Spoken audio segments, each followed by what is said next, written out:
Assalamualaikum warahmatullahi wabarakatuh. Hai anak-anak, bagaimana kabar kalian hari ini? Semoga sehat selalu dan tetap semangat ya. Pada kesempatan kali ini, kita akan belajar mengenai tema 3, peduli terhadap makhluk hidup, subtema 2, keberagaman makhluk hidup di lingkunganku. Adapun sub-sub materi yang akan kita pelajari pada hari ini, yaitu upaya pelestarian hewan, bentuk dan fungsi bagian tubuh hewan, dan ciri khusus hewan dan habitatnya. Simak videonya dengan baik ya. Materi yang pertama yaitu upaya pelestarian hewan. Selain tumbuhan, hewan juga merupakan sumber daya alam yang perlu terus dijaga keseimbangan dan kelestariannya. Jika tidak, maka hewan-hewan tersebut akan menjadi langka dan punah. Seperti yang akan terjadi pada burung cendrawasih. Ayo kita cari tahu. Burung cendrawasih disebut juga sebagai burung surga. Burung yang menjadi maskot Papua ini memiliki warna bulu yang indah. Bahkan, kabarnya karena keindahannya itu juga burung ini jarang turun ke tanah, lebih sering terbang dan hinggap di dahan pohon. Warna bulu cendrawasih yang mencolok biasanya merupakan kombinasi beberapa warna seperti hitam, coklat, oranye, kuning, putih, biru, merah, hijau, dan ungu.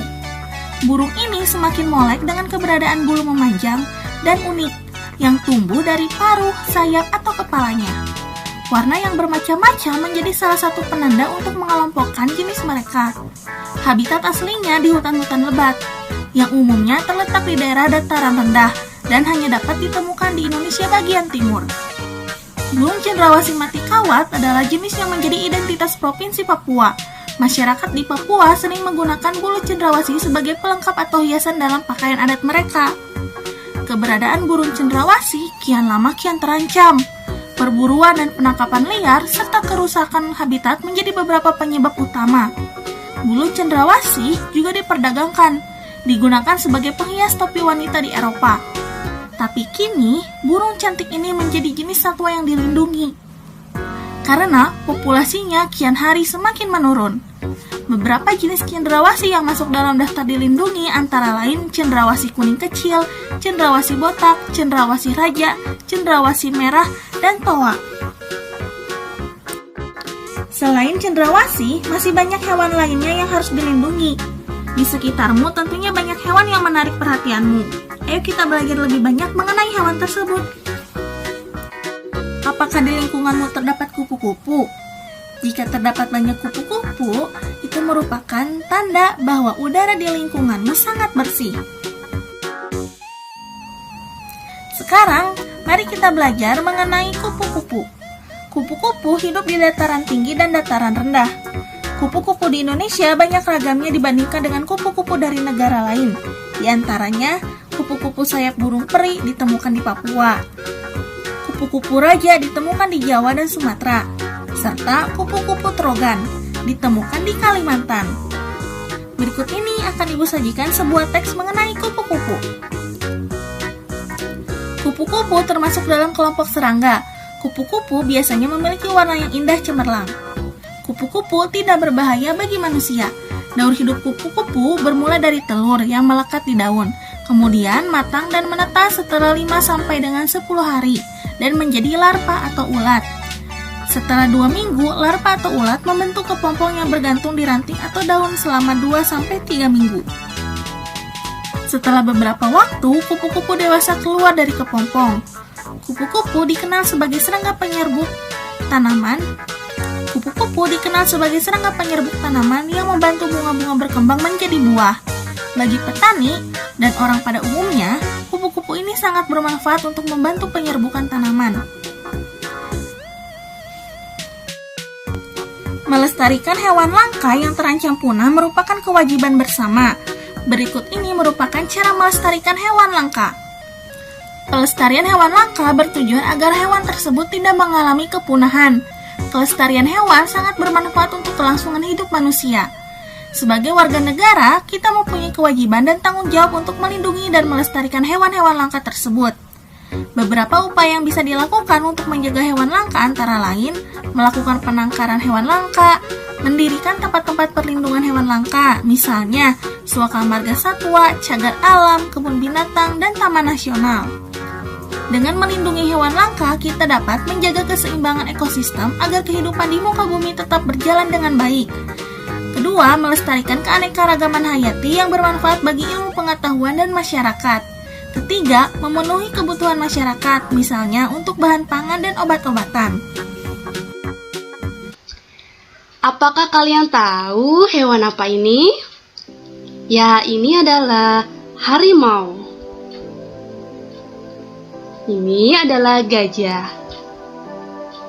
Dan ada komodo, terenggiling, badak bercula 1, anoa, orangutan, dan jalak Bali. Hewan-hewan tersebut termasuk hewan langka yang ada di Indonesia. Maka dari itu, kita harus melestarikan sumber daya alam. Sekarang kita lanjut pada materi yang kedua, yaitu ciri khusus hewan dan habitatnya. Tahukah kamu tempat hidup hewan dibedakan menjadi berapa?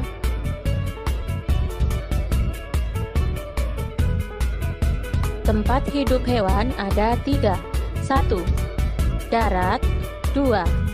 Air. 3. Darat dan air.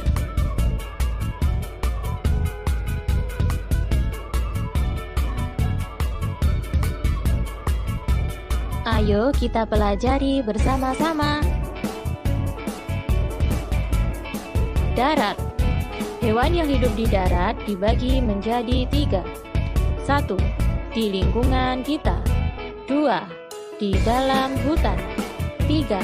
Di dalam tanah. Contoh hewan di lingkungan kita adalah ayam, sapi, kambing, kucing, tikus, bebek, cicak, burung, kecoa. Contoh hewan di dalam hutan: jerapah, harimau, gajah, singa, rusa. Contoh hewan di dalam tanah: cacing, rayap. Air. Hewan yang hidup di air dibedakan menjadi 3: air tawar, air laut, air payau. Contoh hewan di air tawar: ikan mas, ikan lele, ikan gurame. Contoh hewan di air laut: ikan paus, kuda laut, ubur-ubur, cumi-cumi, bintang laut, ikan badut. Contoh hewan di air payau: ikan bandeng. Darat dan air. Ada hewan yang dapat hidup di 2 tempat sekaligus, yakni di darat maupun di air.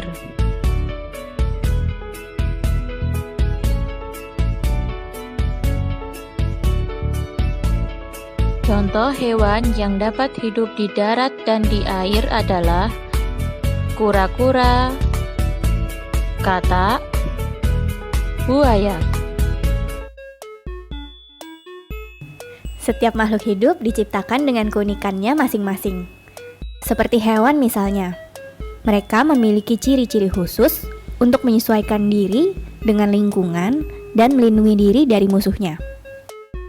Beberapa contohnya adalah cicak dan tokek.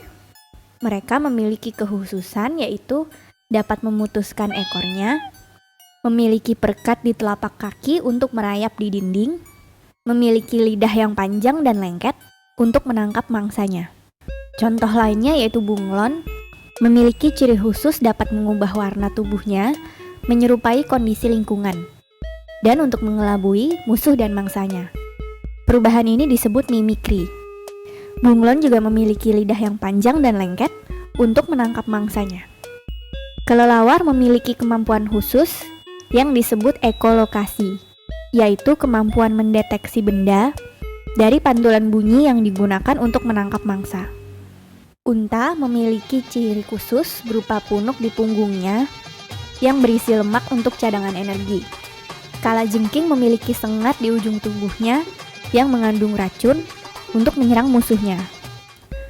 Beruang kutub berciri khas memiliki lapisan lemak yang tebal dan rambut yang lebat untuk bertahan di suhu yang sangat dingin. Walang sangit memiliki ciri yaitu mengeluarkan bau busuk menyengat untuk melindungi diri dari musuh. Landak memiliki duri di tubuhnya yang digunakan dalam keadaan terancam untuk melindungi dirinya. Misalnya, landak mengeluarkan durinya ketika melihat ular, sedangkan ular menyemprotkan bisa beracun dari mulutnya ketika menyerang musuhnya atau melilit tubuh mangsanya. Kura-kura memiliki cangkang yang keras yang dipakai sebagai pelindung ketika bertemu musuhnya. Masih banyak lagi contoh dari ciri khusus hewan. Apakah kamu dapat menyebutkan ciri yang lainnya?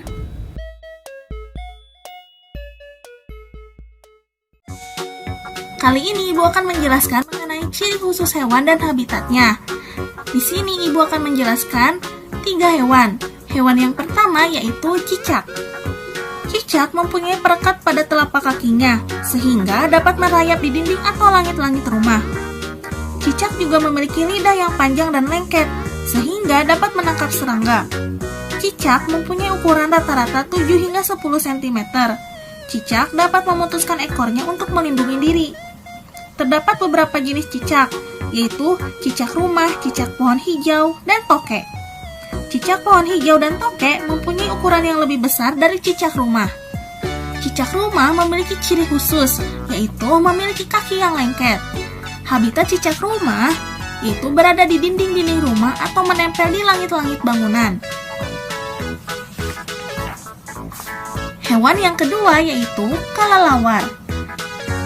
Kelelawar hidup di tempat yang gelap seperti di atap rumah atau gua. Kelelawar mengeluarkan suara dengan frekuensi tinggi. Selain itu, kelelawar juga memiliki pendengaran yang baik dan peka menerima bunyi pantulan. Kelelawar mampu mendeteksi benda-benda di sekitarnya dengan bunyi pantulan tersebut. Kelelawar adalah hewan nokturnal karena melakukan kegiatan di malam hari. Ada 2 jenis kelelawar, yaitu kelelawar pemakan buah dan juga kelelawar pemakan serangga.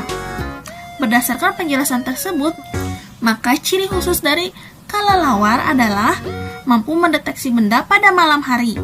Habitat kelelawar yaitu berada di tempat yang gelap seperti atap rumah atau gua. Hewan yang ketiga yaitu bunglon. Bunglon dapat mengubah warna kulitnya sesuai dengan warna benda yang ada di sekitarnya. Misalnya ketika berada di atas daun yang berwarna hijau, maka warnanya bisa berubah menjadi hijau. Ketika berada di batang pohon yang berwarna coklat, maka warnanya bisa berubah menjadi coklat. Bunglon mengubah warna kulitnya untuk melindungi diri dari mangsanya. Bunglon mempunyai lidah yang panjang melebihi ukuran tubuhnya.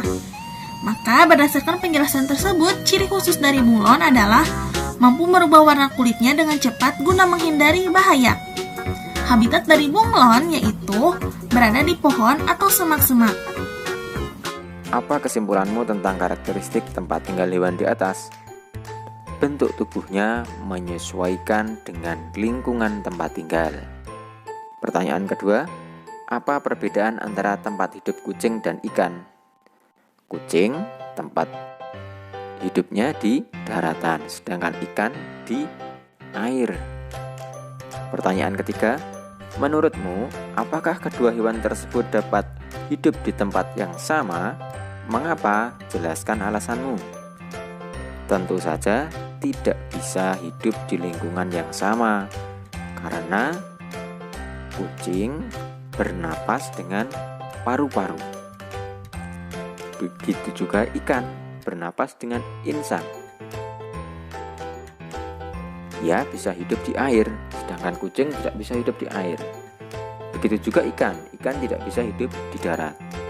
Pertanyaan nomor 4. Apakah keadaan alam, iklim, dan bentuk muka bumi berpengaruh terhadap kehidupan hewan? Jelaskan. Tentu saja berpengaruh. Alam atau bentuk muka bumi akan menentukan hewan yang dapat hidup di tempat tersebut. Misalnya di daerah perairan, berarti yang hidup ya hewan yang bernapas dengan insang seperti ikan ya, dan beberapa hewan amfibi seperti katak. Sebelum memelihara hewan tertentu, apa saja yang perlu diperhatikan agar hewan tersebut dapat hidup dengan baik? Lingkungan tempat tinggal atau tempat hidup hewan yang akan kita siapkan. Setelah kita pelihara, kita juga harus memperhatikan kebersihan kandangnya. Kemudian pemberian makannya juga harus teratur.